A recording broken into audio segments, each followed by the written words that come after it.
ya. Ojo golek cowok ganteng-ganteng nglarang nyati.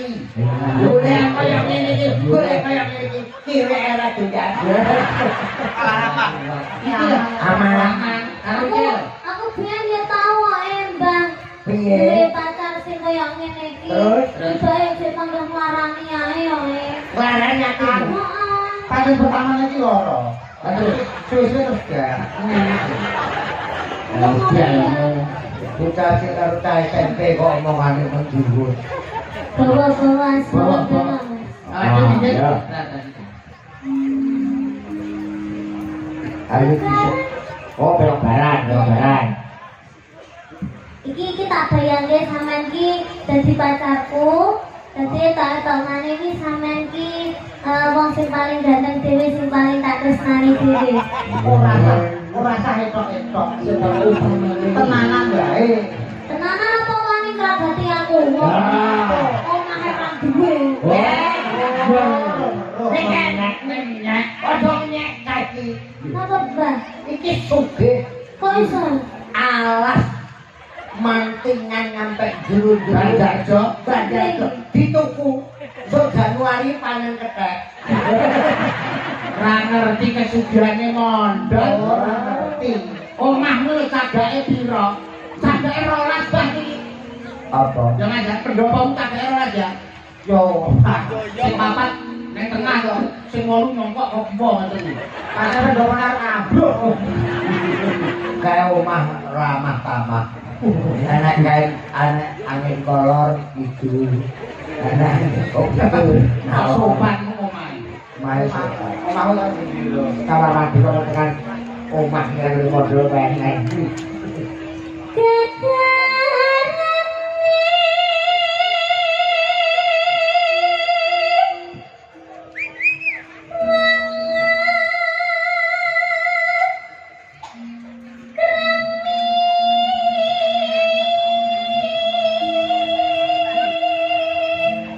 Ya ini kan ngomong akeh. Ya iki gawe Kakang aku yo ora trimo iki wis salah ganteng kok. Kan maksude ojo temen-temen kowe mau sak sore njur kopi dene Aku bojone men bar mangan supir sing wedok ora masak terus mentere ya iki ben kakang ya iki Injek kacang Mas. yo kacang atom wong iki kudu sing budaya sing seni. Sing semelah.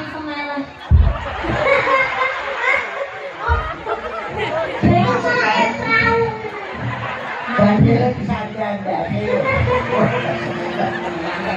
Wah, lho, wong mbok sing bowo ora iso. Jadi kan kakang ya tahu tanggapan kanggo ngene iki Lah terus dhek memo iki blakone cek memo ngalor Lah kok malah kayak hula-hop ngene. Puter-puter lho. main apa?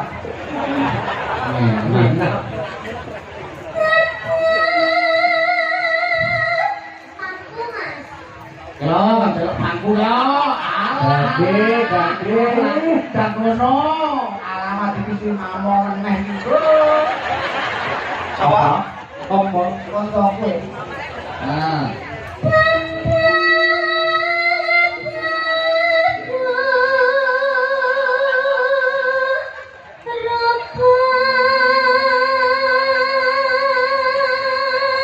Nah, sing wedok kaya komorate, sing lanang kaya komodo. Komodo mbak dasmu. Lalu komorate karo sapa? Kowe iki dagelan kondang kaya kalah karo kene. Lah kok saged? Dek ngenane nyalonke DPR. Bener iki pasang sak mbene. Oh, alasane perangkatan ini. Ya iki Injek Kang Mas. tresnaku marang sliramu. Kang Mas nek ngomong madhep mriko malah nggih abape ambil ndak enak. Ini ngengkel lho, kemare kamu lho to. Ndek dhewe tak omongi ngengkel kon aja nggowo campur sing iki lho. Kalah. Kalau campur supoke lho. Kamu sitoke rung garing. Ketinggalan Kang Mas niki bensin kalau pun sudah jadi. Eh, Mana kena ceblok ki mbok ya.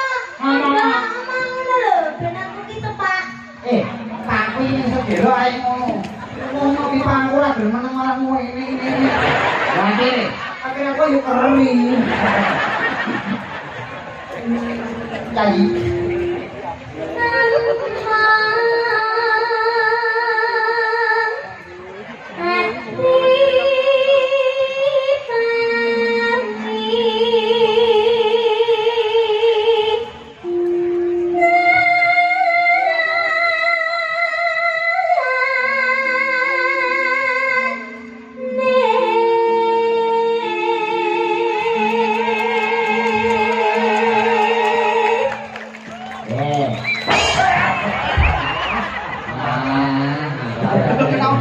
Iki ngapa?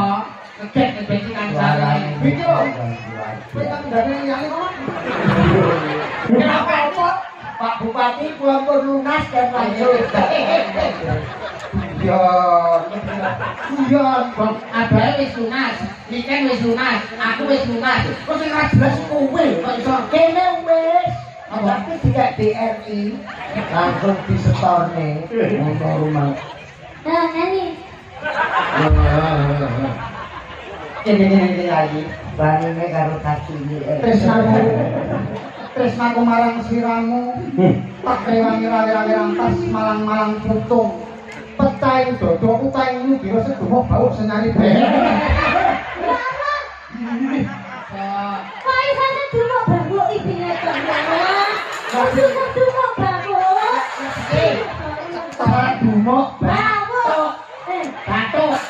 Ayo kuwi nek bakuke, Ayo nek bakuke yo. rumah sampe bau iku kasar. Boten. Biyen ki enek majalah Joko Luda. Nggih. Nek sing diarani kuntung kitah lanang, cilik nang kene ana kucine bau kuwi tak cilik sing kuciran loro. Saking asosiasine wong-wong kuwi. Ya wong-wong kuwi. Lah iya. Perkara majalah kuwi aku geger karo marang tuaku. Masa? Lah piye lho bae tak kei kuncung lho, Bang. Ya anto ora oleh. Kene-kene ayi jare dikelabang. Opo pisan kena piye?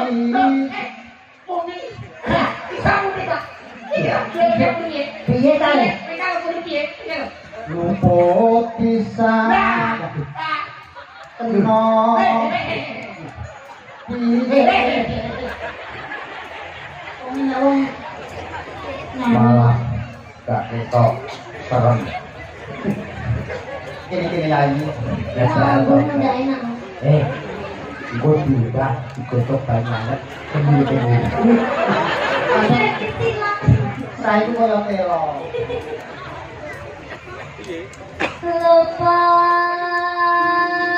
pisan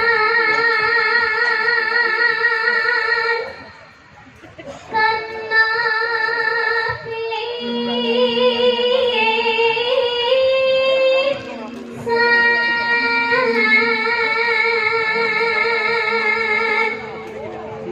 Mbak Niken, sampeyan ganteng saka kono jajal datangan gane sak kono. Laku wong loro jajal. Oke. Mbak Niken, badhe teng pundi? Badhe gak telek, Mas.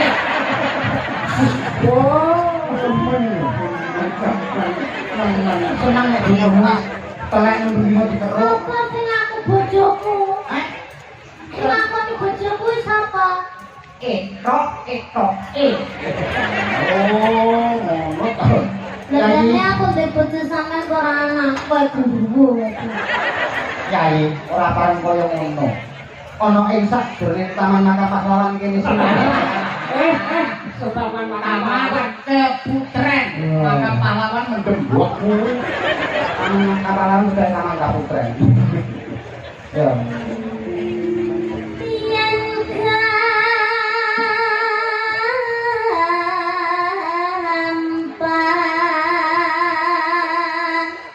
luwe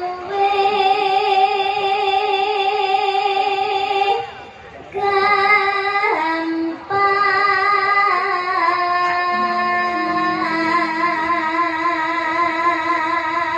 Biar masyarakat Ngawi pirsa, Mbak Niken asli saking Kota Kediri. Kota Kediri. Sekarang sekolah kelas berapa? Setunggal SMA. setunggal SMA pinter nyinden, Mbak. Alhamdulillah. Anake mondok sing wedok, Mbak. Metan, metan, metan. Metan. Metan. Ngawur. Lah ya kok. Wis nglairne kok. Malah nemen. Iya. Wis ngalah. Aku bakalan ki suwi lho karo. Lairnya yang wujud bayi kan ya? Kayak anu wujudnya ketek. Bojone mandel ki leng lairnya anak iki pas meteng songo. Usum tikus kan? Ora meteng songo. Dadi nang kuping, nang ndas, nang cepet, teng prentul ngono. Dadi mateng kaya wong duwe tumor. Makin prentul. Yen nangis.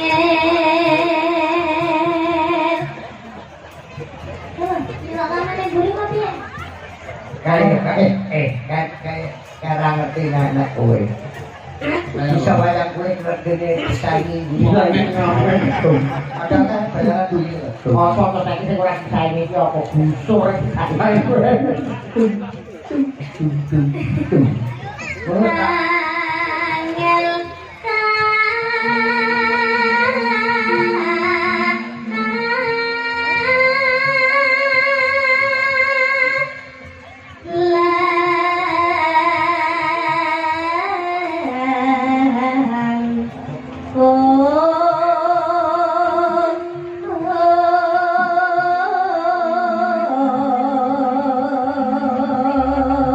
Dan nyetok mesra jam itu yang sampai enaknya lho Mbak. Dan nyetok piye lho Mbak. Hati-hati untungnya pasangan lho. Kok kok jane kok ribut. Ini untuk palsu lho Mbak ini. Untuk palsu. Aslinya tak ini. Ya. Ngawur masak mono lho. Ana roh mantel.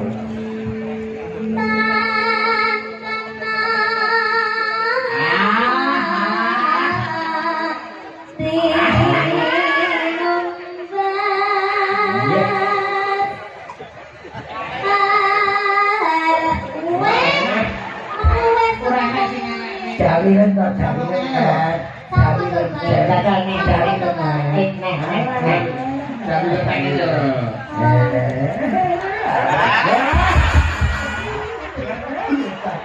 Oleh bagus sih.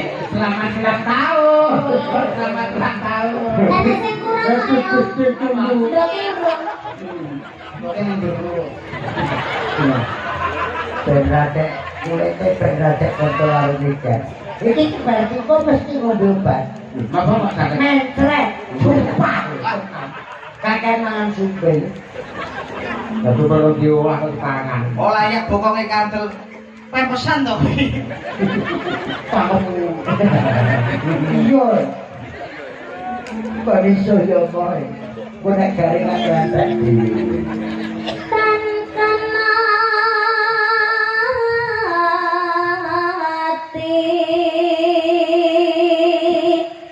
nombas harta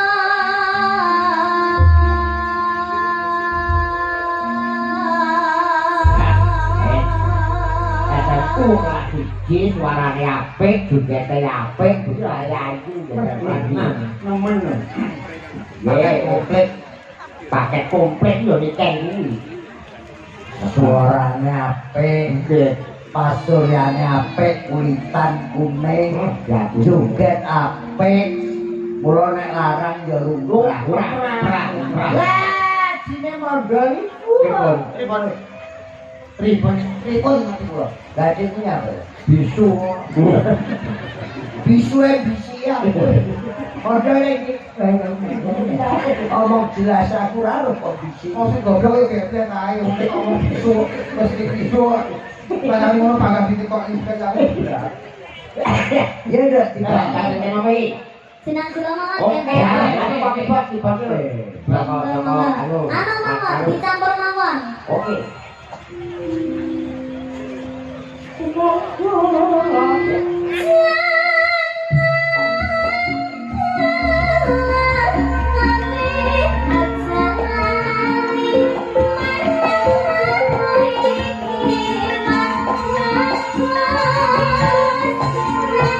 you.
luar biasa. Kembali ke laptop. Iki acaranya luar biasa, Mas Yudo, para dalang, Pak Niken, kupatan, miras pantes, halal bihalal. Mau disinggung Mas Yudo, Mas Dalang, kupatan di tradisi sing ora iso ilang karo budaya Indonesia. Ora wong Jawa tok, aku mubeng Palembang ngampek Hongkong ngampek Taiwan, nang kono enek wong Indonesia, khususnya wong Jawa mesti ana kupatan. Lah halal bihalal kuwi Mas Yudo ya pirsa, nek jaman Sultan Agung kuwi ya wis ana. Jaman ngadeke negara Islam ning Demak Bintoro ya wis ana. Ditengeri Jam Sunan Kudus ngundang murite Arya Penangsang karo Hadiwijaya sarasean ana Kudus, terus kuwi anane diarani halal bihalal.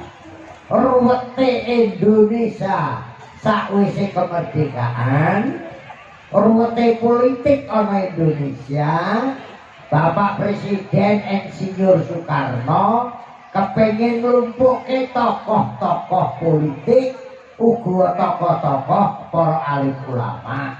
Pak Karno rembugan karo Mbah Hasyim Asy'ari supaya dianake kumpul sakwise lebaran, dianake parpatan, dianake sarasean, sakwise lebaran miras pantes, maaf memaafkan, saling podo njaluk sepuro, akhire nganti sakbrene dadi halal bihalal. Paham? Kula matur nuwun Pak Bupati Ngawi, Pak Wakil Bupati Ngawi sing anake halal bihalal.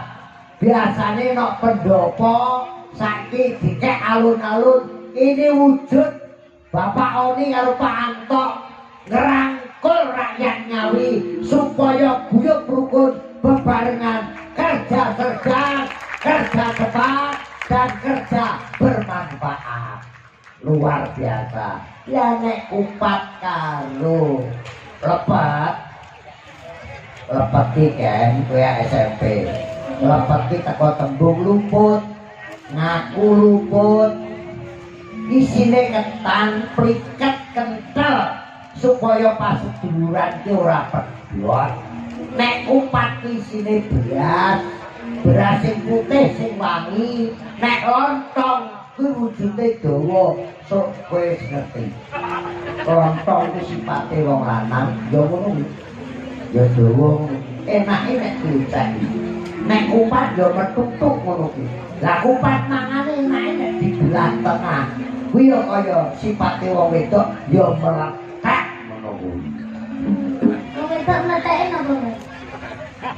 Gua tak bikin foto. Nek kupat niku. Nek kowe urung nek sing pojok ki papat kok.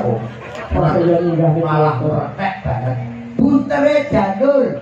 Wong sing wis ngaku lepat, lontong olone kotong, kembali ke fitri entuk cahayane swarga. Jan ki janma nur kitahya. Dadi entuk janma sing entuk nur cahayane swarga sing wis kembali ke fitrah. Nek salah aja ngenteni lebaran, aja ngenteni poso. Saben dina nek rumangsa salah njaluk pangapura. Sing nyuweni pangapura halal, sing njaluk pangapura halal, akhire halal bihalal. Oh, ini kita golek duit ruang sih. Mumpung. Tentangnya. Ini kan itu sekretari tombol kangen lah. Gue nak aku ngomongnya netizen loh. Ironya ngomong sewaktu netizen ada buku orang nanggap ya kan? Silakan menghujat monggo. Orang nanggap macam netizen itu. Netizen zaman sekarang itu menuntut baru sama kadasen. Ini apa nuntut karo dalang? Napa jujur ya? Dalang telu iki tetep sesuk taat.